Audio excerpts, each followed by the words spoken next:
శృతిస్మృతి పురాణానాం ఆలయం కరుణాలయం నమామి భగవత్పాదశంకరం లోకశంకరం.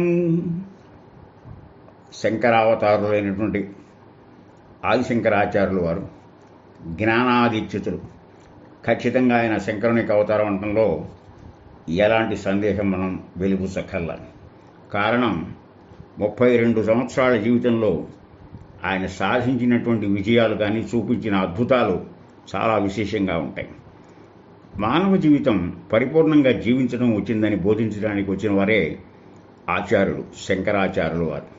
ఆయన ఆచరింపజేసినటువంటి మహనీయులు.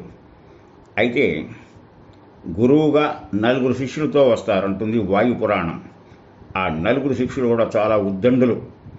ఆయన ఆఖరిలో ఆయన యొక్క విజ్ఞానాన్ని విశేషాన్ని సమాజానికి అందించే సదుద్దేశంలో భారతదేశంలో 4 మూలల్లో ముఖ్యంగా పూరి జగన్నాథంలో ఋగ్వేద మతాన్ని ప్రోత్సహిస్తూ పద్మపాదుల వారిని ఆ పీఠాధిపతి చేశారు.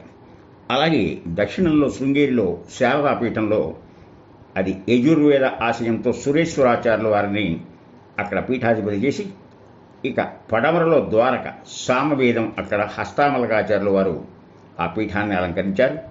ఇక ఉత్తరంలో బదరి ఆశ్రమంలో అధర్వణ వేదాన్ని ప్రాధాన్యత ఇచ్చి తోటకాచార్యుల వారు ఉన్నారు. ఆయన చేసినటువంటి ప్రతి విషయం వేసిన ప్రతి అడుగు ఆయన కేరళలోని కాళ్ళలో జన్మించారు. కాళ్ళ నుంచి కాశ్మీరం వరకు కాలి నడకన ప్రయాణం చేసి సాధించినటువంటి విశేషాంశాలు అన్నీ ఇన్ని కావు. అదే కోవలో పరమాచార్యుల వారు కూడా నడిచే దేవుడుగా ప్రసిద్ధి చెందారు. ఈరోజు మనకి వైశాఖ శుద్ధ పంచమి శంకర జయంతి గురించి, వారిని గురించిన విశేషాలు మనం స్మరించడం మనం చేయాల్సినటువంటి కనీసపు కృతజ్ఞతగా మనం భావించాలి. అల్లి ఆకర్షణాల్లో చెంతని నుంచి అంత్యక్రియలు చేస్తానని మాట ఇచ్చారు. వారి బోధల్లో సారాంశం చూస్తే ఎవరు భిక్ష వేస్తే ఆమె తల్లి, జ్ఞానబోధ ఎవరు చేసినా తండ్రే, అన్నింటికన్నా మించి సహిష్ణుర్జగదాదిజ అనఘో విజయో జేత. ఎంత శాంతమూర్తిగా ఉంటే ఆ పరమశాంతమే మన సఖి అనుకోమన్నారు. ఇక మనకి సంతానం అంటే శిష్యులే సంతతి, మౌనమే భాష, మాటలే మౌనం.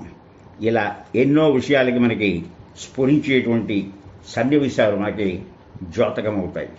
అందువల్ల మనం ఎక్కడ గడితే అక్కడ అనేక దేవాలయాలు దర్శించారు ఆయన. అనేక దేవాలయాల స్థాపన కూడా చేశారు. నీవు మనసుకు అతీతుడు అని ఎరిగి మనసులో ధ్యానించాలి. వాక్కులతో భగవంతుని వివరించలేము. అలాగే మాటలకు అందనివాడు అని తెలిసి అనేక స్తోత్రాలు రాసి స్తుతిస్తూ నృతిస్తూ అసంఖ్యాకమైన స్తోత్రాలు వ్రాశానని చెప్పి చాలా పొరపాటు చేశానన్నాడు. ఎలాగంటే నిజానికి నేను నువ్వు ఒకటే అయినా ఈ పొరపాట్లు చేసేందుకు మన్నించమని చెప్పారు. కారణం ఆయన అద్వైతమూర్తి. కనకధారాస్తవన్నాడు కారుణ్యమూర్తి, సౌందర్యలహరి అందించినాడు సదానందమూర్తి, శివానందలహరి నాడు సదాశివమూర్తి, వివేక చూడామని నాడు వైరాగ్యమూర్తి, భజగోవిందన్నాడు ఆయన జగజ్జీవేశ్వరమూర్తి. జగత్తు పట్ల, సంసారం పట్ల, జీవుడి పట్ల శంకరుల సహజ గుణం ఆయనలో చూపించాలనేదే ఆ స్పర్శే భజగోవిందం యొక్క ఆకర్షణ. తన చిన్నతనంలోనే 8వ ఏటే పేద బ్రాహ్మణిని ఉద్ధరించాలని చెప్పి కనకధార స్తోత్రాన్ని అందించిన మహనీయులు శంకర భగవత్పాదులు వారు. శంకరుల భగవత్పాదులు వారు ఇంకా ఏముంటారంటే ఒక్కొక్క శ్లోకం అందులో ఒక్కొక్క దళం.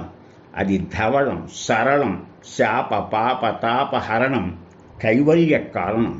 శంకర భగవత్పాదులు రచించిన భజగోవిందం ఎన్ని గళాలలో ప్రవచనమై ఎన్ని కళాలలో వ్యాఖ్యానానికి చోటు చేసుకుని అర్థమై సమర్థ సమన్వయ బోధై ఈ ప్రపంచంలో ఆవిష్కృతమైందో లెక్కకి అందదు. కాలం, సంస్కృతి, విలువలు ఆయా దేశాలలో జాతుల్లో విభిన్నంగా, వినూత్నంగా, విచిత్రంగా రూపం చెందుతుంది. ఒకే స్థాయి, ఒకే భావం దేశం కానీ ప్రపంచం ఒకే విధంగా ఉండవు. అది సత్యం. అయితే కాలజ్ఞానం ధ్రువంగా నుంచి సప్రమాణిక ఉద్దీత, వారు రాయని భాష్యం లేదు, గీతిక లేదు, స్తోత్రం లేదు. సర్వదేవతా గుణాల సమన్వయ స్వరూపంగా మతాతీతమైన సరళ భావనగా అద్వైతాన్ని ప్రతిపాదించారు. రెండు లేవు ఉన్నది ఏకమేవ అద్వితీయం అని బ్రహ్మపదార్థాన్ని చెప్పారు. భారతీయుల ఆత్మను మహోజ్వలమైగా వెలిగించిన తేజోరూపమే శంకరుడు. పరమ కరుణాలయంగా గురుశిక్ష పరంపరను శృతి స్మృతుల వ్యాఖ్యాతగా ఆచార్యాన్ని, దైవం పట్ల అచంచల విశ్వాన్ని, దైవీ శక్తుల పట్ల నిర్ద్వంద్వమైన నమ్మకాన్ని ఆయన స్థాపించారు. సాక్షాత్తు శివస్వరూపంగా ఆయన్ని మనం ఇచ్చేసుకోవచ్చు. శంకర వాంగ్మయం ఒకటి, శంకరులు ఒకటి కాదు, రెండు భిన్నం కాదు.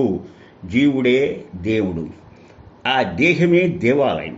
దేహో దేవాలయ ప్రోక్త జీవ సనాతన చచేత్ అజ్ఞాన నిర్మాల్యం సోహం భావేన పూజయేత్ అని అందించారు. కాలడి నుండి కేదారం వరకు సాగిన 32 సంవత్సరాల శంకర అవతార ప్రవాహం. ఇది భారతీయ చరిత్రలోని అపరూప సన్నివేశం అంటంలో అతిశయోక్తి కాదు.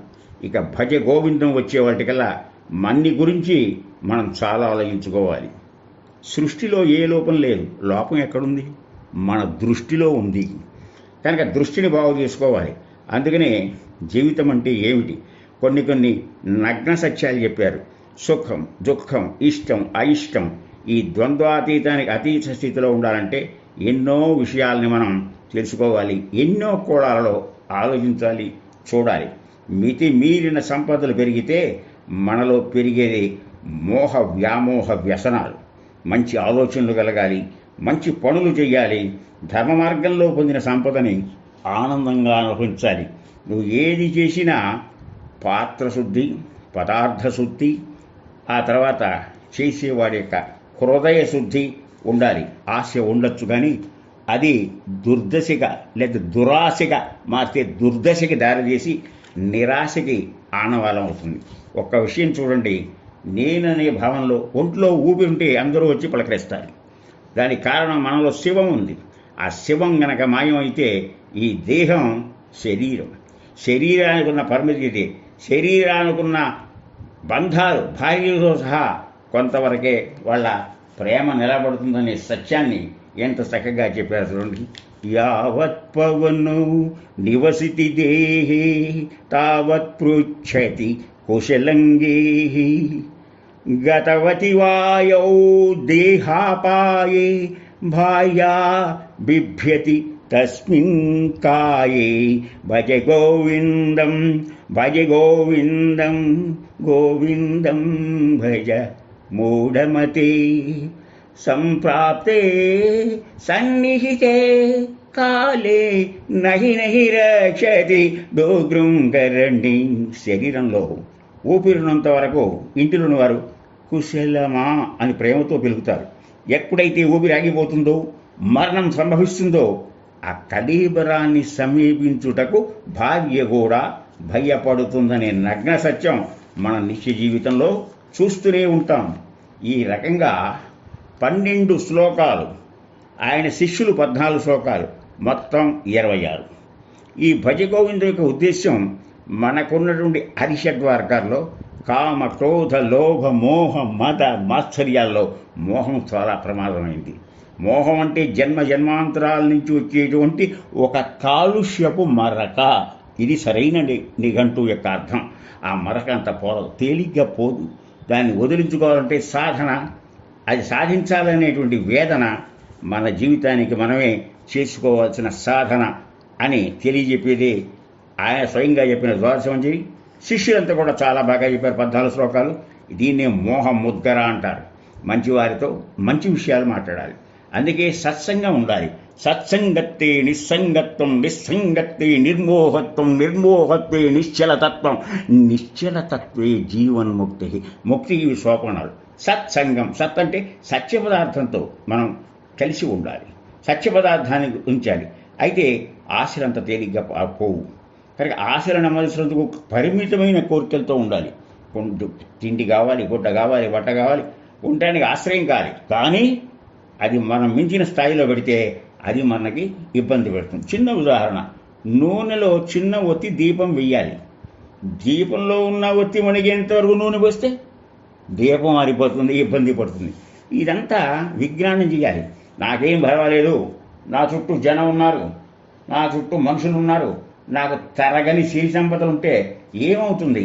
మా కురు ధన జన యౌవన గర్వం, మా కురు ధన జన యౌవన గర్వం, అరతి నిమిషే కాల సర్వం, మాయామయమిద అఖిలం హిత్వా బ్రహ్మపదం త్వం ప్రవసి విరీచా. మన నిత్యకృత్యం చూస్తూ ఉంటాం. జనాల్లో విషయ చింతన ఎక్కువ, విష్ణు చింతన చాలా చాలా తక్కువ. దానికి కారణం ఏమిటంటే తీరిక లేదంటారు, వాయిదా వేస్తూ ఉంటారు, ఓ రిటైర్ అయ్యి చూసుకుంటూ ఉంటారు. కానీ మన వెంట ఉన్న ధనం కానీ, పరివారం కానీ, మనలో ఉన్న యవ్వనం అనే ఓపిక కానీ ఉందని గర్వించకు. క్షణంలో వీటన్నింటినీ ఎవరు హరిస్తారు? కాలో జగద్భక్షిత, కాలం అంతా తనలో చేసుకుంటుంది.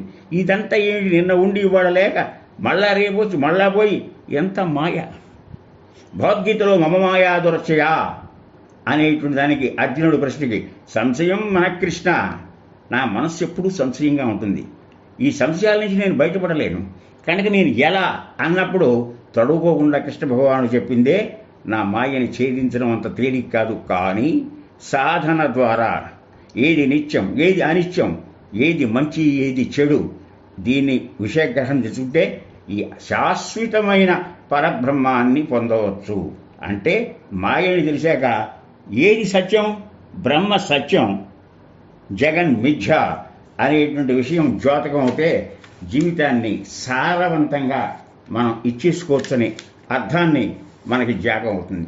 కనుక జీవితంలో చీకటి, వెలుగు, ఆశ, నిరాశ, ఎత్తు, పల్లం, జయం, అపజయం, జననం, మరణం ఇవన్నీ ఒక చక్ర భ్రమణం వల్లే జరుగుతూ ఉంటాయి.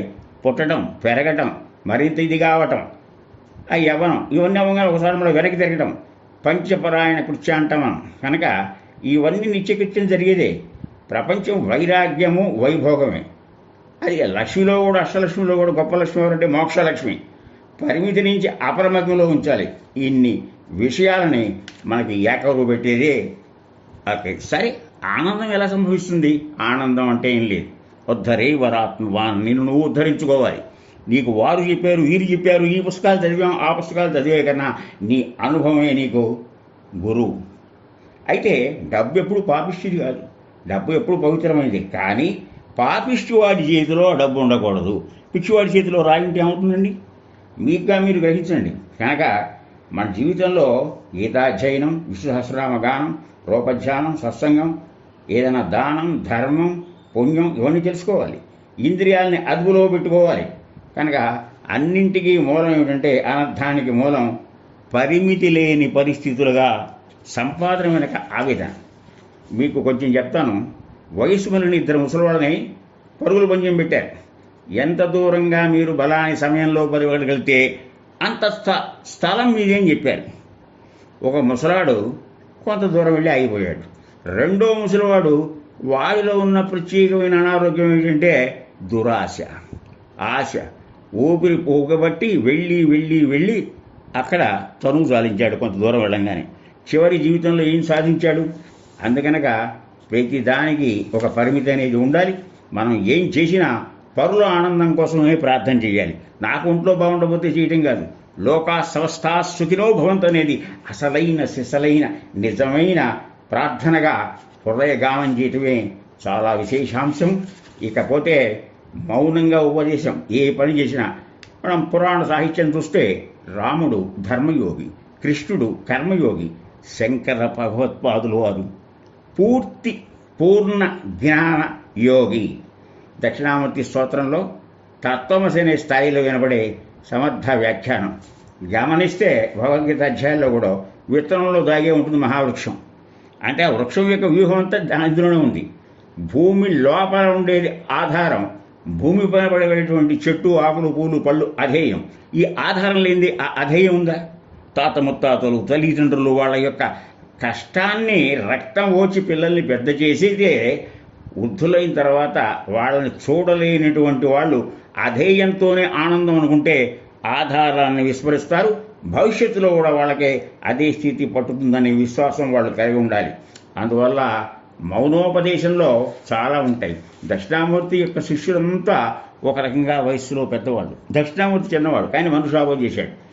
మనలో నువ్వు నేను నాది, కొంతకాలం పోతే మేము మాది, ఇంకొంచెం పోతే చివరికి జ్ఞాన వైరాగ్యం దానంతటదే అంకురించి నాది అనేది లేదు.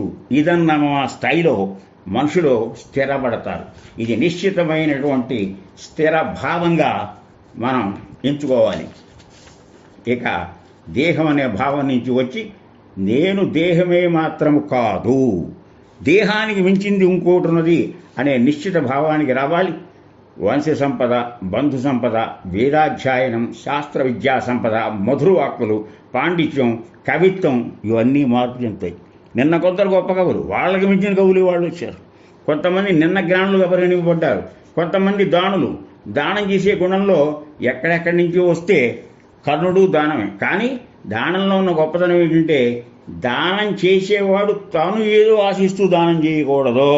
అవి దానం కింద రాలేదు కనుకనే ఆ కర్ణుడు డిస్క్వాలిఫై అయ్యాడేమో అనే జ్ఞానాన్ని మనం తెలుసుకోవాలి. కనుక గురుముఖత మనం అన్నీ సముపార్జించాలి. పుస్తకాలు చదివి వ్యాస ఉవాచ, పరాశర ఉవాచ, ఈ ఉవాచ నీ జీవితానుభవం నీకేం చెప్పిందని తెలుసుకో. కనుక అలా తెలుసుకుంటేనే నీకు ఒక రకమైన శ్వేతన, ఒక స్వాంతనం దొరుకుతుంది. అలా దొరికినప్పుడే నువ్వు పొందేటువంటి అద్వైత ఆనందం, సుఖం, సంతోషం ఇవన్నీ మనకి దేహానికి సంబంధించిన విషయాలు. ఏదో ఇంత తింటాం, మళ్ళీ రేపటి మరగడిపోయి కదా.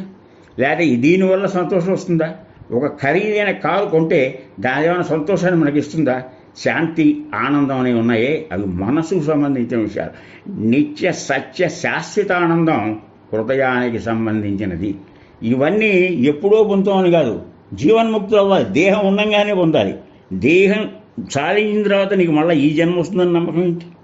మానవుడిది ఉత్తమమైన జన్మ కనుక దహింపబడేది దేహం. మార్పు ఎప్పుడూ చెందుతూనే ఉంటుంది. ఈ బాల్యం, యవ్వనం, కౌమారం, వృద్ధాప్యం, అదృశ్యం ఇవన్నీ చాలా స్టేజెస్. కనుక నీ మథనంలో ఈ విషయాలని తెలుసుకుని మోహ వ్యామోహ వ్యసనాలు ఏర్పడినప్పుడు తెచ్చుకోలేదు ఈ దోహం. కారణం స్పైడర్ వెబ్ అంటారు. అంటే వడలో చిక్కుకున్న చేపలాగానే తాను అల్లుకున్నటువంటి అల్లికలో ఆ యొక్క చిక్కుకుని అక్కడున్న ఆహారం తీసుకుంటుంది ఈ యొక్క సాలెపురుగు. సాలెపురుగు కాదు జీవితం. మనకి అద్వైత అనర్వచనీయమైన అనుభూతి పొందాలనేదే మనకి శంకర భగవత్పాదుల వారు అందించేటువంటి బోధ. ఎక్కడుంది? అంతరంగంలో ఉన్న ఆనందం, పిండాండంలో ఉన్న ఆనందం బ్రహ్మాండంలో లేదు. బ్రహ్మాండంలో ఉన్న ఆనందం అంతా నీకు ఎంతో కొంత సూక్ష్మ స్థితిలో నీతోనే ఉంది. కనుక ఏం చేయాలంటే మనస్సును స్థిమిత పెట్టుకోవాలి. మన ఏవ మనుష్యాణం కారణం బంధమోక్షయేహు. ఒక తాళం చెవితో తాళం తీయచ్చు, వెయ్యొచ్చు. మనస్సులు ఎప్పుడు సంశయం, ఇచ్చేద్దామా, ఇచ్చేద్దామా, చదివేది ఆపేద్దామా, స్థిరచిత్తంగా ఉండదు. మేల్కొన్నప్పుడు మనం ఏం సుఖం పొందడం లేదు. నిద్రలో కూడా సుఖం పొందామని హాయిగా ఉన్నానంటుంది తెల్లారగానే. ఎంత చక్కటి కళ! కానీ అది నిజం కాదు, ఇది నిజం కాదు. సుఖం వలన కలిగే సంతోషం శాశ్వతం కానేరదు అనే జ్ఞానాన్ని మనం చాలా ఇచ్చేసుకోవాలి. దేహంలో ఉన్న దేహి ఏమిటో తిరగాలి. నిన్ను నువ్వు తెలుసుకోవటమే గొప్ప ఆత్మాభిమానంగా ఎంచుకోవాలి. కనుక ఒక అజ్ఞానం పోవాలంటే ఏం చేయాలి? పెద్ద ఓ పత్తి బేడు ఉంది, ఒక చిన్న నిప్పురోగిస్తే మొత్తం దగ్ధం అవుతుంది. అజ్ఞానం కూడా జ్ఞానం పోవాలంటే ఏం చేయాలి? అజ్ఞానం ఇచ్చేయాలి. కనుక ఎక్కడో ఏదో లేదు, ఏ క్షేత్రాల్లో లేదు, ఏ స్థానంలో లేదు, అంతా నీతో ఉన్నాయి. అందుకే దేహో దేవాలయ ప్రోక్త జీవ సనాతన క్షజేత్, వదిలిపెట్టి ఏమిటి? అజ్ఞాన నిర్మాల్యం సోహం భావీన భూజయేత్ అని చెప్పారు. మీరేదో భక్తి వేరు, జ్ఞానం వేరు, కర్మ వేరు, ఇలా విభజన వద్దు. భగవంతుని యందు నిజమైన భక్తి కలిగిన వాడే జ్ఞాని అనే విషయంలో సంశయానికి చోటు ఇవ్వద్దు.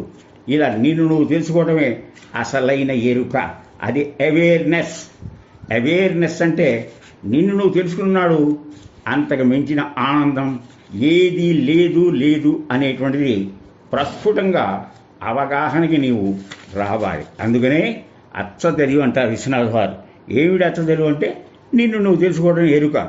అజ్ఞానం వల్ల మనం చూసేదంతా ఇదే శాతం. తృప్తికి మించిన సంపద లేదు, తెలుసుకోండి. రూపాయినా తృప్తే, కోట్లున్నా తృప్తి ఉండదు. ఎక్కడ సంతృప్తే తృప్తి.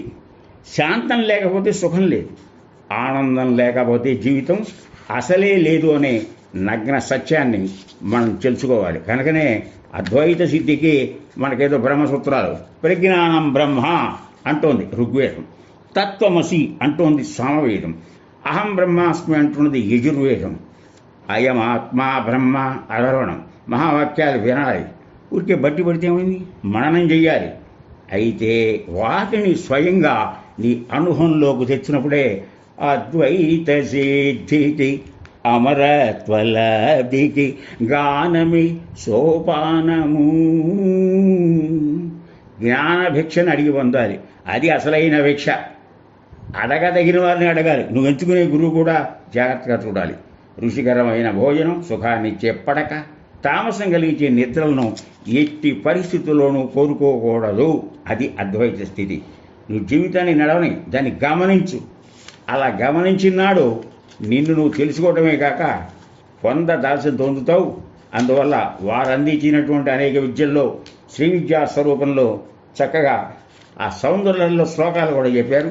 మరిన్ని విశేషాలు, వారి సాహిత్యం, వారి నడవడిక, వారి నడత, వారి అందించినటువంటి జ్ఞానామృతం ఎంత చెప్పినా ఎంత విన్నా తరగనది, చాలా ఆపాత మధురంగా మిగిలేది.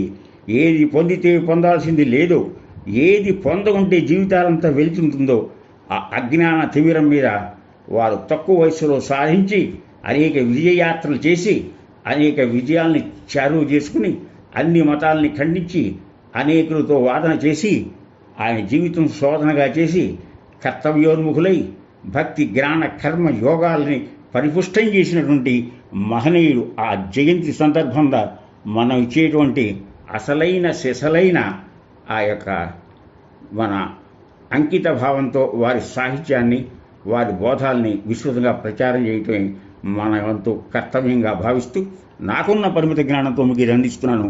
కనుక మీరు గమనించాల్సింది, సద్వస్తువును ప్రేమించండి. దానికి తగినట్టుగా మొగటాయమానమైన ఒక శ్లోకం, సత్సంగత్వే నిస్సంగత్వం నిస్సంగత్వే నిర్మోహత్వం నిర్మోహత్వే నిశ్చలతత్వం నిశ్చలతత్వే జీవన్ముక్తి. భజ గోవిందం భజ గోవిందం గోవిందం భజ మూఢమతి. సహనావతు సహనౌ భునక్తు సహ వీర్యం కరవావహై తేజస్వినావధీతమస్తు మా విద్విషావహై. ఓం శాంతి శాంతి శాంతి.